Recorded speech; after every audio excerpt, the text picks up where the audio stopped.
আসসালামু আলাইকুম। আজকে আমি কথা বলছি টিথ রিপ্লেসমেন্ট বা দাঁত প্রতিস্থাপন ব্যাপারটা নিয়ে। আমরা আসলে সবসময়ই দেখা যাচ্ছে যে দাঁত প্রতিস্থাপনের ব্যাপারে, টিথ রিপ্লেসমেন্ট এর ব্যাপারে আমরা যখন ক্রাউন বা ব্রিজ এর অপশন দেই, সেখানে অনেক ফাইন্যান্সিয়াল ইস্যুস আসে।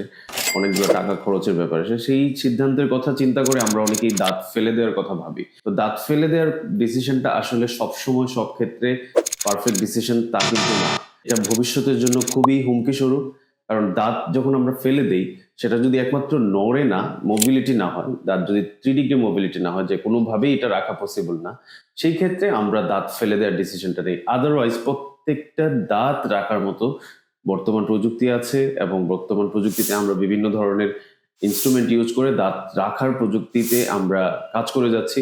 তো ব্যাপারটা হলো যে আমরা দাঁত প্রতিস্থাপনের ব্যাপারে নিজেরা যদি সতর্ক হই, তাহলে ভবিষ্যতে দাঁত যদি আমরা ফেলে দেই, সেটার যে ইফেক্ট, সেই ইফেক্টটা থেকে আমরা বেঁচে যাব। আমি এই টিথ রিপ্লেসমেন্টটাকে সবাইকে বলি যে আমরা ক্রাউন, দাঁত ফেলে দিলে দাঁত প্রতিস্থাপন করা, এই জিনিসটা অতীব জরুরি। আমাদের জানা জরুরি। আমাদের আগে জানতে হবে, দেন আমাদের কাজ করতে হবে।